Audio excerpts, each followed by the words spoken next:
Tere päevast, hea Postimees TV vaataja ja Postimehe lugeja.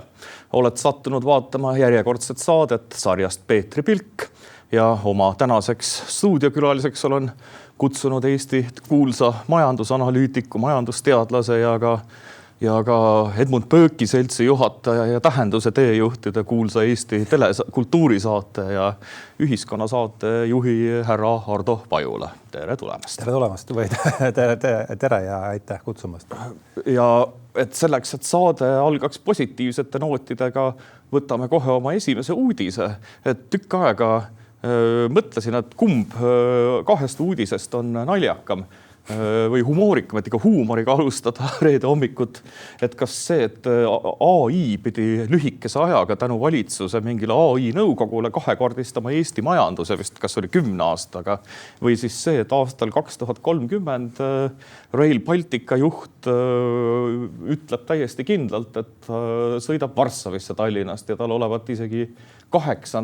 detsembriks 2030 Rail Baltica pilet olemas, et kui on kindel, et AI loomulikult ei kahekordista Eesti majandust ei 10 ega 5 ega 20 aastaga, et see on üks sellistest mullidest, nagu maailmas ikka tekib, et AI oli olemas juba 60-ndatel, nüüd ta lihtsalt täiustub ja 100 aasta pärast on ta veel täiustunud, aga vähemalt ta on olemas. Et kuidas sina arvad, et kas 8. detsembril aastal 2030 me saame Rail Balticu rongiga Tallinnast Varssavisse ja kus neid pileteid saab, et äkki siin Tallinnas on kuuldud, et kus see müük toimub? No jah, mis oli 2030? 2030 jah, et kliimakriis vist tuli 2035 või oli see 2060 juba, aga rong on 2030, 8. detsember. Varssavisse otse. Mulle tuleb üks Kanada kultuurikriitik Mark Steini nimi, ma ei tea, kas ütleb midagi sulle? On ikka kuuldud. Tema kuidagi, ma ei mäleta, kuidas see konstruktsioon täpselt oli, aga nende prognoosidega, seal oli üks, ta tsiteeris kedagi, kes ütles seda, et mingi organisatsioon ütles, et oravad surevad välja aastal 2029 näiteks ja päris lõpp saabub või oli see vastupidi vist. Ja et ühesõnaga oravad surevad välja aastal 2029 ja päris lõpp saabub aastal 2030 ja siis tema moraal oli see, et kui te olete orav, siis ärge alustage 2029 paksu raamatut. Ma seal päris ei klappi need numbrid, aga mõte oli umbes, et see läheb minu jaoks sellesse saatlisse, kus orava uudis on. Ja kõlab väga hea võrdlusena, et mul endal on olnud ikka vahel kombeks sellist, ütleme, hingestunud ja aktiivsete ja vahel ka kileda häälega kliimafanaatikute või kuidas neid kutsuda või entusiastidega vahel kihla vedada, kes kunagi nad ütlesid, et 2020 on see katastroof käes. Ja seal on ikka Excelid näitavad konkreetselt. Ma siis tuletangi meelde, et mul on nüüd mitu kihlvedu on lõppemas 2030. No see on täpselt sama. Pange kõik, kellega ma olen kihla vedanud pudel siis valmiseks, et kui ei tule seda katastroofi ja ma miski pärast kardan, et need inimesed 8. detsembril loodetavasti on soe vähemalt väljas, et nad ei pruugi ka seda rongi näha, et võib-olla tulevad kõik nagu selline usukultus mingeid rituaale sorvitama ja platvormile ootama, aga et see rong vist ikkagi. Ja teine lugu, mis mul tuleb. Või kui sõidab Iklani. Ja see raudteeuudiste, kui see juba jutus enne viisis, ma kirjutasin, see võis olla ka vaatat nüüd juba tubli 10 aastat tagasi, kui ma tegin neid veergusi Postimehele. Siis üks siukene veerg, mis läks täitsa hästi lendu, oli proaktiivne raudtee, et ma seal siis ironiseerisin selle üle, et kunagi oli üks Prantsuse majandusteadlane Frédéric Bastiat, kes avaldas oma loomingut selliste satiiriliste lühilugude vormis. Ja tollal tehti Prantsuse geograafiat, nii täpselt ei mäleta, aga oletame, et see oli Pariisi ja Marseille vaheline raudtee ja ma ei tea, mis see Lyon vist ei jää sinna tee peale, aga oletame, et jääb, et siis Lyonis toimusid sellised Lyoni ettevõtjad pöördusid, et teeme Lyonis sellele raudteele lünga, et see oleks kasulik Lyoni hotellimajandusele ja voorimeestele, mis kõik, ja siis Bastia arendas seda asja edasi, et kui on Lyonis lünk, siis võiks olla seal lünk ja see kõik arendab majandust ja et lõpuks jõudis järeldusele, et kõige rohkem tõstaks SKT-d, millist kontseptsiooni muidugi tollal üldse ei olnud veel. Negatiivne raudtee, mis koosneski ainult lünkadest. Mina jõudsin järeldusele, et proaktiivne raudtee võiks olla selline, mis katab sellise raudse pinnana kogu Eesti pinna. Selliseid nõuandeid ei tohi anda, et valitsusest keegi kuulab meie saadet ja tänapäeval ei saa kunagi aru, et mis on nali ja mis ei ole nali, et kui teed lehe lahti, et siis on selline pool valitsuse või avalikkuse tegevusest on nagu huumor. Praegu on keeruline aru saada jah, et ja selles mõttes ega ta ei olegi väga tuulest võetud ka see nali, sest ega ma ütlen, et me praegust seda elukorraldust võib ju iseloomustada mitut viisi, aga üks võimalus on see sõnastada seda, et ei ole ühtegi probleemi, millest me ei suudaks ennast välja asfalteerida. Kindlasti. Aga et võtame nüüd oma järgmise uudise, mis läheb ka natukene ühest küljest sellisesse Orwelli partei uuskeele maailma, teisalt jällegi ka ütleme huumori valdkonda, ehk siis järgmine uudis. Tartu Ülikooli intellektuaalõiguse professor õigusteaduskonnast Aleksei Kelly on kirjutanud väga sisuka arvamusloo sellest, kuidas oli riik survestas siis Tallinna Tehnikaülikooli muutma ära mingi põlevkivi professuuri, mingi innovatsioon, kes teab, mis mingi kummalise nime nad olid välja mõelnud, see ei tule isegi meelde. Tõenäoliselt kõlab eurobürokraatlikult väga kenasti. Ja siis põhjuseks toodi asjaolu, et siis põlevkivi on ju minevik, et jälle, mis see tähtaeg oli, 2035 või oli see? Millalgi on siis, kui enam kõik on kliimaneutraalne ja autosid ei ole, eks.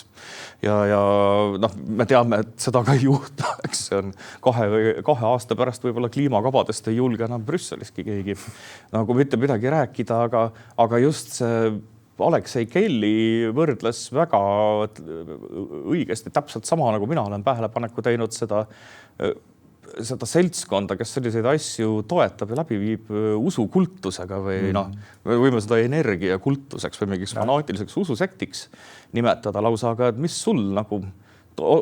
sul seostub sellise asjaga, kui sa kuulad, kuidas lihtsalt Orwelli 84 teame ju kõik, eks, kus keele kaudu väljendati asju täiesti vastupidiselt selle tähendusele, et kuidas see nagu põlevkivi professuuri, et mis siis sellest muutub, sealjuures teades, et põlevkivi teadus on Eestis esirinnas. Me oleme tegelikult maailma absoluutne tipp, üks väheseid teadmistega kohti maailmas ja see, kus me saaks maailmas päriselt läbi lüüa olla keegi, on just see põlevkivi uuringud, mis on, meil on oma teadusajakiri, omad professorid, oma traditsioonid, oma tööstus. Aga et mis see ümbernimetamine, mis assotsiatsioone see sulle tõi?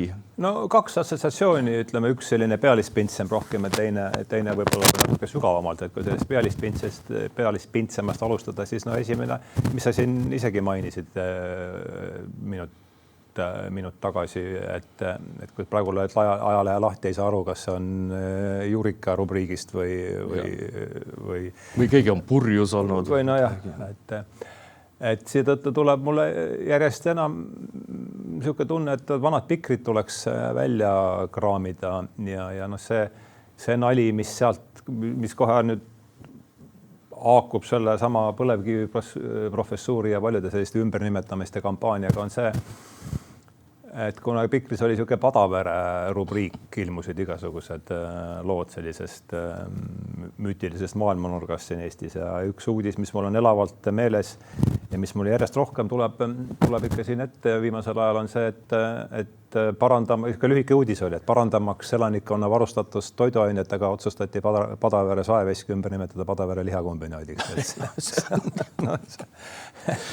Aga jah, et võib-olla pole vale öelda, et kui alguses võib-olla lihtsalt see oli selline hea lukratiivne projekti raha, mida sai siis endale erinevad igasugu asutused, ma ei tea, soo kuivendamiseks metsa taassoostamiseks 15 miljonit ja teed kuskil projekte ja muudkui mingid euro ja ma ei tea, mis rahad tulevad, ettevõtjad saavad riigilt igasugu asju, et siis sellest saab nagu aru, et iga inimene tahab ju raha ja tööd, eks.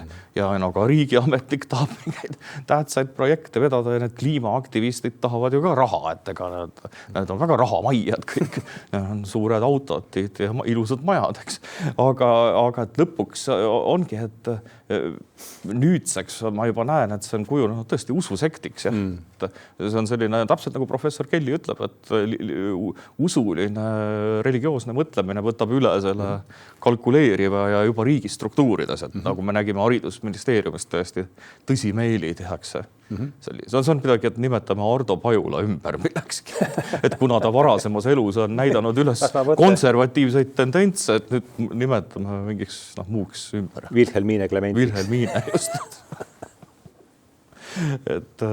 Aga võtame järgmise sarnase uudise, ühe Postimehe äsjase juhtkirja, pealkirjaga Sõnaraamat kui lahinguväli, mis oli samu ja see haakub täpselt selle põlevkivi professuuri uuskeeleliku või religioosse või mis iganes orwelliku ikkagi kontekstiga, et jätame sõnaraamatust siis ka mingid näiteks tibla ja mölakas ja mis sealt olevad siis välja võeldud mingite eripõhjendustega, et see olla ju kellelegi solvav.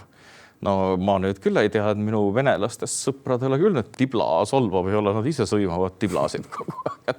See on tähenduses Punaarmee või siis Vene armee sõdur, kes ründab meil ajalooliselt ja tähenduses nõukogude vant, selline rõve tüüp, mingi küüslauku tuleb suust ja mingi karmoška on ja mingi orden on rinnas. Ühesõnaga me kõik teame, mida see tähendab või mis kunagi Linnart Mäll väga tihti kogu aeg ütles, et kui sa ei ütle teisele, et ta on mölakas, siis sa oled ise mölakas, mis tegelikult on mõnes mõttes tõsi.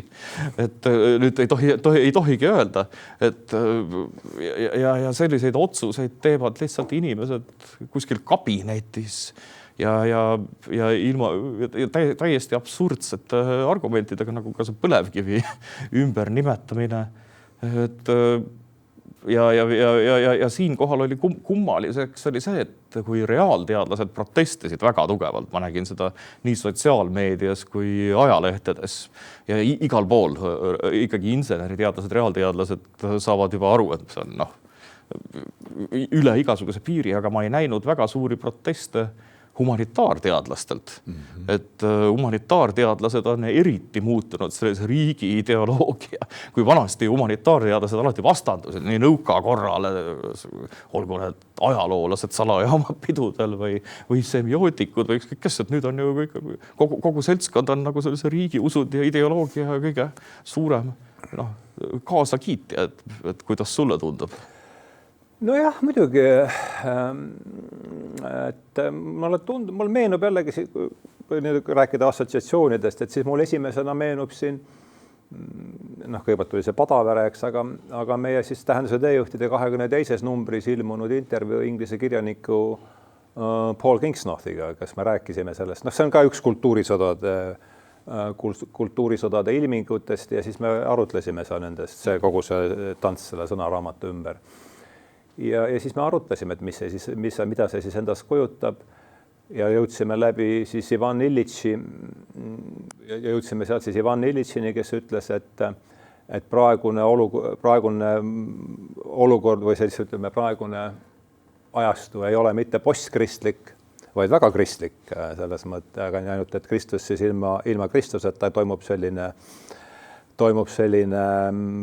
sisuliselt kultuurisõda on pinna all ususõda ja seda kogu see tantsu sõnaraamatu ümber tuleks siis võtta siis amokki jooksva puritaanluse ilminguna. Ja see on ju miks selline, ütleme, woke progressivism on tohutult kiriku vastane ja Kristuse vastane, sest kiriku ja Jeesus on ju konkurendid. Et ühesõnaga need inimesed, nad on täpselt samamoodi, ütleme, keskmine kristlane Euroopas või võib-olla Aafrikas on sama hingestatud, Aafrika kristlus on alati olnud selline väga hingestatud ja võib-olla eriti Okeaania kristlus, hingestatud laulud Jeesusele ja aga mitte võib-olla Euroopas, et kui vaadata, et see võukkultus ja kliimakultus, et ta ongi usund, mis võitleb oma konkurendi vastu, mis on siis ükskõik mis traditsioonilised kirikud, aga samas ta meenutabki viktoriaanlikku võltsmoraali, ütleme, kus küla preester kirikus jutlustas, kuidas kõik lähevad abielu rikkumisest põrgu ja tuleb juua ei tohi tilkagi ja ma ei tea, võõraid naisi ega mehi ei tohi vaadata, sest tuleb kasinalt elada ja mitte õgida ja siis seesama preester läks mingi, ma ei tea, noorte poistega välja kuskil. Ütleme öösel, kui küla ei näinud, et see on selline viktoriaanlik võltsmoraal, sest me ju teame, et kõik, kes meile riigi struktuuridest või poliitikkonnast või ametnikkonnast või ka ettevõtjaskonnast, kes sellist moraali loevad, et nende, ütleme, eraelu ei ole selline, nagu võiks nende sellisest moraali taganõudmisest avalikkuses järeldada, et see on viktoriaanlus, selline võlts väike kodanlik võltsmoraalne selline sallivuslus ja või sõidab jah sama energia peale ja Kingslot pillas seal väga, väga olulise lause, et kuivõrd see töötab sellise religioosse energia peal, aga Kristus on sealt ära välja võetud, siis puudub selles asjas armastus ja andestamisvõime ja see on kogu selle. Ei, aga ongi ainult vihkamine, metsik raeb ja moraal ja vihkamine on järele jäänud ja see on tõsine probleem. Et see ongi see soov teist tühistada, eks see on ju peamine, et võiks olla ju soov, et oma oponenti näiteks tundma õppida, et mis on huvitavamad kui vestelda mingisuguse inimesega, kes mõtleb täiesti teistmoodi kui sina. Muidu jääd ju lolliks, kui sa ei suhtle ja ei käi läbi, aga et selline religioosne soov dogmaatika vastu eksida kohe tule riidale, eks, et see paistab välja kõikides nendes meie ja see põlevkivi professuuri sõnaraamat, need on lihtsalt sellised pisikesed punnid või sümptomid, et see on meie ühiskonna olemus hetkel, mis varsti jälle muutub. Aga lähmegi nüüd hoopis natukene teise teema juurde, maiste teemade juurde ja oma 4. uudise juurde. Nimelt kõik on tähele pannud seda, et kuld tõuseb ja oli üks majandusuudis Postimehest alles mõni päev tagasi oligi alles äsja, et hõigati välja juba $6,000, et kui ma hommikul vaatasin, siis oli midagi 5,600 või 500, no midagi. Pikemad graafikud ma ei saa sinna ette praegu, jah? Ei, praegu kahjuks ei saa, aga põhimõtteliselt see ongi naljaks, et kui teed lehe lahti ja seal ennustatakse mingit hiilga tõusu, et siis see tõus on juba selleks ajaks, kui sa lehe lahti teed, on nagu ära olnud. Ja väga suured vaidlused käivad maailmas, et mis ikkagi nii drastilise hinnatõusu hõbedad. Me teame, ma viimati vaatasin, enne saadet oli siis $118, on ka ära käinud 120 peale, et vist on see uus rekord siis täna öösel või eile öösel. Et see on ikkagi rohkem, see oli teada, et mingi 2 korda, 3 korda ikka tõuseb, aga see on läinud nii kiirelt, et mis on selle sümptomiks, et kas seal taga võib olla ka Hiina ja keskpankade tegevus või on see ikkagi, on selle taga, me teame, et Hiina ja isegi Poola, kõik mõistlikud riigid ostavad praegu kulda kokku ja juba ka hõbedat. Aga teine asi on see, et dollar ja euro ja kõik rahvusvahelised, Jaapani jeenist ei maksa rääkidagi, eks. Et see paber hakkab muutuma ju rohkem paberiks, eks. Et kumb see põhjus on, kas see on geopoliitiline või selle nõndanimetatud fiat-raha selline paratamatu langus, mida ju Trump üritab pidurdada, viies USA dollari kunstlikult odavaks, eks, et see ongi Trumpi valitsuse eesmärk ongi selline tekitada inflatsiooni, samas varjata see kuidagi maha, eks, et seda ei ole. No tuleb jälle assotsiatsioonina meelde kuulsa Briti majandusteadlase John Maynard Keynesi tähelepanek, et hüperinflatsiooni tingimustes on taksojuhile kasulik enne sõidu algust ära maksta, et sõidu lõpus on juba kallim, et praegu meil sellist, ütleme, tavaliste teenuste ja toodete puhul, mis kuuluvad sellesse tarbija hinnaindeksisse, sellist asja me ei näe, et siin suurt vahet pole, et ikkagi maksan siiagi tulles, maksin sõidu lõpus ja vahet ei olnud. Küll aga kui me nüüd vaatame tõesti igasugu aktiiv või siis ütleme varasid, aktsiaid ja metalle, väärismetalle, et siis ma ise ei ole väga palju nende teemade vastu huvi tundnud, ma olen üsna veendunud selles, et kui me paneme graafikud kokku, et ühes küljest siis kulla hinna ja ütleme siis veel kord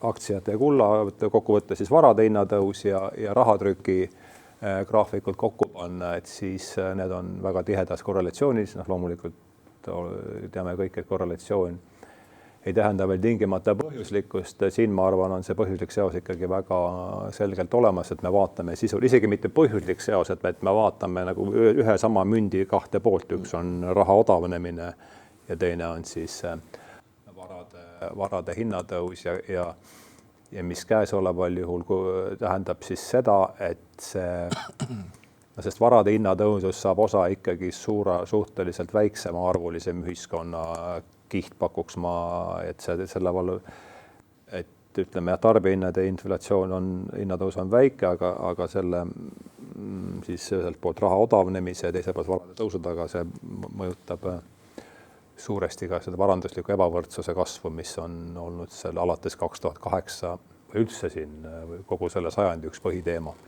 Oleks niisugune lühike kommentaar selle uudise peale. Et see on nii huvitav, et näiteks hõbeda puhul see oli juba ikka päris mitu aastat tagasi teada, et hakkab kallinema, seal on kaevandusi on vähe ja järgneva 5 aasta jooksul pole ka võimalik juurde luua, see on paratamatu, hõbedat lihtsalt kuskilt juurde ei teki, ka ümbertöötlustehaseid ei ole, need saavad ka heal juhul 5 aasta pärast valmis, ja see, et hõbe kallineb, kõik teadsid seda, kellel on vastavast sektorist aimu.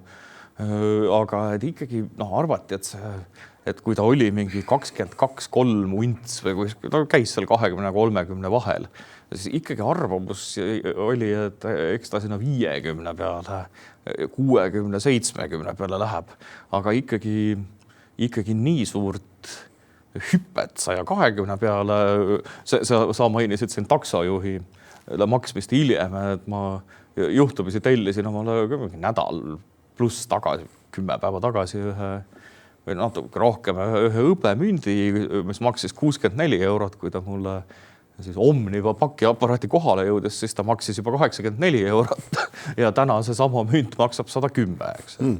Et siis minul juhtus viimastel päevadel päris palju selliseid asju, kus sa põhimõtteliselt kas 6 tunni või et mis sa oled oma hobina siis kuskilt tellid. Seal on see Keinsi niisugune dünaamika on sees, sellepärast ma ta mängu tõin. Aga et see on ikkagi, see on metsik, mis on toimunud ja ka inimesed, kes ikkagi suures koguses oskasid kaevandusaktsiatesse või väärismetallidesse investeerida. Põhimõtteliselt oli võimalus raha 10 või 20 kordistada paljudel. Et kui keegi oleks pannud 1 miljoni, siis praegu oleks minimaalselt 10 tõenäoliselt sellest sektorist tagasi ja võib-olla tuleks teine 10 veel, et see on selliseid asju juhtub tõenäoliselt sajandis 2 korda. Aga ikkagi, et siin üks, mis selle taga on ka ikkagi BRICS-i grupi, Hiina, Vene, nende soov oma kulla tagatisel raha teha ja juba käivad jutud, et ka ikkagi USA-l on mingi kavatsus, kuigi Trumpi plaani me teame, see on dollar nõrgaks surudas oma liitlastele kaitseteenuse eest, umbes nagu Nixongi tegi, fiat raha ikkagi peale. USA-st omakorda nende odava dollari tõttu ostetakse asju, eks. Inflatsiooni tõttu riigi võlga saab ja illusionismi ja hookus-pookus, aga Trump valdab sellist asja perfektselt. Tal on üks maailma parimate ajudega rahandusminister Scott Bessent, kunagine Sorose kaastöötaja, eks maailma üks esifinantsist. Nad teavad, mida nad teevad, aga neil on väga konkreetne süsteem, mida nad arendavad ja isegi Yannis Varoufakis saab sellest aru, aga meil meedias räägitakse, et mingi hirmus kaos olla. See on hästi süstemaatiline tegevus, mida ameeriklased ajavad, aga siin ongi, et kui suur perspektiiv sinu meelest on ikkagi selle kulla või väärismetallide või nafta või mis tahes tagati sellel BRICS grupil mingit oma raha teha. See on tuleviku maailmas tuleb sellest üks olulisemaid teemasi, et kas on võimalik sellest fiati raha maailmast mingite skeemide kaudu kellelgi ka välja tulla ja mingi eelis saada või läheb veel 10-20 aastat edasi kuni mingisuguse massiivse kollapsini, kui sa niimoodi küsid, et kas on võimalik, siis lühike vastus oleks, et ilmselt on võimalik. Millal, mismoodi, kellel, kuidas siin ei ole nende teemadega nende vastu nii palju huvi tundnud, et suudaksin midagi väga kindlalt kaasa rääkida, aga no, mina isiklikult olen enda jaoks olen asjad defineerinud niimoodi, et pärast 2020. aasta märtsi oleme me imestamisjärgses ajastus, nii et peaaegu kõik on võimalik. Ja ei, ükski selline tavareegel ei kehti, et näiteks kui ma ei tea, eile Föderaalreserv jättis intressid samaks, millest eeldati, et väärismetallid oleks pidanud odavnema, aga toimus metsik tõus hoopis just selle järgselt. Ja kõik asjad lähevad kuidagi hoopis vastupidi sellele, mis me oleme harjunud nagu nägema, et ei ole enam, et siin on sellised, ütleme, majandusteadlased ja ka majanduskomentaatorid on, kellel on sisse harjunud dogmad või ülikoolides me teame, kuidas sellised etableerunud professorid, nad on kuskil 30-selt mingi asja ära õppinud ja siis nad räägivad surmani sama juttu, et nendel läheb nüüd eriti raskeks, sest absoluutselt majanduses ei kehti enam need nagu seaduspärad on tekkimas uued ja ongi, et me ei tea Hiina kavasid tegelikult, mis neil on ja tegelikult ega me ei tea ka, mis nagu USA plaanib. Et ma arvan, et praegune valitsus suudab sellest illusionismiga kenasti välja vangerdada ja panna USA-le kindlasti kasu ja võib-olla ka teistele lääneriikidele, aga et ikkagi konkurentsis Hiinaga, kes on meeletus koguses kulda kokku ostnud. Poola keskpank alles tegi suure ostu ja nii edasi, et kuidagi tundub, et see väärismetallid võivad olla meie tulevikus märksa tähtsamal kohal, kui me oskame. Seda veel 5 aastat tagasi peeti seda mingiks selliseks tabujutuks. Ega praegugi ajakirjandus väga ei räägi. Tas on ikka tabuteema, et kulda ostab loll ainult ja hõbedat. Mingid need survivalistid USA-s ja konservatiivid ja sellepärast peeti seda halvaks, et nüüd siis on näha, et konservatiivid, kes hõbedat või kulda ostsid nagu said kasu. Iga vana mammi, kellel on ikka neid Tallinna juveeli hõbelusikaid, üks komplekt juba maksab 500 eurot kuue lusikaga. Iga inimene, kellel on natukenegi väärismetalle, praegu kodus võitis sellest olukorrast natukene, eks, aga jah, et kuhu küsikski saate lõpupoole, et mis sa arvad, et kuhu ikkagi mingi selline ennustus ka, et julgelt, et mis sa arvad, et kuhu see asi läheb ja mis meie raha on võib-olla siis, kui rong 2030 meil ei tule, aga et ütleme 2035-40, et mida me üldse rahaks peame? Kas bitcoini või kulla tagatisel, mingid paberid või nafta tagatisel või on hoopis mingisugused riiklikud punktid, et kus mingid digieurod, ütleme, mis on üldse mitte millegiga tagatud, ei tea. Ühesõnaga prognoos, keskpikk, et ma tuleks tagasi selle sama asja juurde, mis ma siin just äsja ütlesin, et minu arvates oleme siin pärast 2020, siis sai see kõik 2020 märts ja siis COVIDiga, mis tõi muidugi nähtavale need asjad, mis olid pikalt küpsenud pinnal, et pärast seda me oleme imestamisjärgses ajastus, mis tähendab, et kõik on muutuste tempo kiireneb, kõik on peaaegu võimalik, nii et siin käia praegu välja mingi prognoosiga, ma arvan, mitte kellelgi ei ole ideed, millega see asi lõpeb ja kuhu see minna võib. Õnneks ma ei pea ka tegema nägu, et mul selle kohta ja küsimus on pigem see, kuidas selle teadmatusega psühholoogiliselt praegu hakkama saada, et see on minu jaoks esimene küsimus selles olukorras.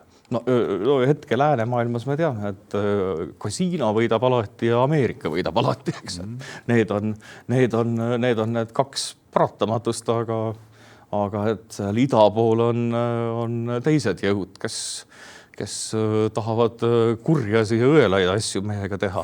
Et selles suhtes USA uus valitsus ongi nüüd Hiinalt eeskuju võtnud, et oma raha kunstlikult alla ja siis vaadatakse edasi, aga et lõppkokkuvõttes see kõik on ikkagi ka see, mida nagu Trumpi valitsus USA-s praegu tegelikult väga elegantselt, kui nii meil siin nii ei arvata, meil räägitakse kaos ja hullumaja, aga mõnes mõttes on see selline elegantne skeemitamine, mida need valitsuse mehed seal teevad. Aga ikkagi tal ei ole seda pikka perspektiivi, et ka Nixonil ju, kui ta 71 kullastandardi, see oli ka sundseis, muidu USA oleks pankrotti läinud või et pidi ära tulema kullastandardit, aga ega ka Nixoni tee oli ju, see oli, siin me nüüd oleme, eks. Et kui nüüd ameeriklased suudavad mingeid asju pöörata, et ega see võib-olla üle 10, 15 aasta, 20 aasta, me oleme jälle mingi järgmise lõhkise küna ees, et olukorras, kus me ei tea, mis asi on raha. Et see on nagu... See on keeruline koht. Et siis on, see olekski selline ilus võib-olla talupidaja maailma, et võtad lamba kintsu ja vastu saad maasikaid ja kartuleid, aga et kahjuks suur ühiskond ei saa nii toimida. Aga et selle määramatusega me peame hakkama saama. Me peame lihtsalt ja peamegi õppima hakkama saama. See on see põhiküsimus. Ja seda peakski inimestele võib-olla rohkem seletama, et ärge miks karta määramatust, et pigem isegi julgem olla prognoosimisel võib-olla. Käia välja igasugu huvitavaid ideid ise. Määramatus-aeg on ka suurte võimaluste aeg. Jah, sest see, kes täppi paneb, see ju võidab. Ja kui Eesti paneb midagi ka täppi, mitte nagu meil praegu on, mis on nüüd AI, eks me lähme alati mingi 5 või 10 aastat hiljem mingisse asja, et IT-ga sai õigesti ajastatud, aga nüüd on sellest ka maha jäädud, et kuidagi et Eestile jääbki soovida seda, et selles määramatuse ajastus oleks võimalikult palju arutelu, avalikku arutelu, et ka meie ettevõtjad, riigiametnikud, poliitikud, et nad näeks neid võimalusi, mis võiks olla, mitte ei kordaks üle seda, ma ei tea, mingit narratiivi, mis on ammu vananenud. Aga tänan sind veel kord saatesse tulemast ja ühtlasi ka edu sinu enda Eestis väga tuntud kultuurisaatele, ühiskonnasaatele Tähenduse teejuhid, et mitmes saade sul nüüd juba on endal olnud? 261 on. Ma just vaatasin Indrek Neiveldi ja Heido Vitsuri. Mis lõime kõik vaatajarekordid, nii et... See oli üks parimaid saateid jälle. Täitsa tempokas arutelu. Ja suur tänu sulle ka sellist, see on vaieldamatult olnud Eesti nüüd pikema traditsiooniga selline ühiskonna kultuurisaade, millest meil on näiteks Rahvusringhäälingus karjuv puudus, et on ainult selline intelligentsetest saadetest Torgi Plektrumm ja muud ei ole, eks.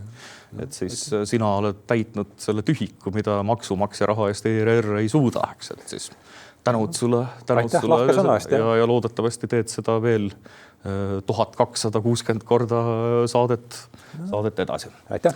Aga hea vaataja, hea lugeja, hea kuulaja, tänan meie saadet jälgimast ja uute teemadega ja uue külalisega oleme samas saates eetris juba järgmisel nädalal.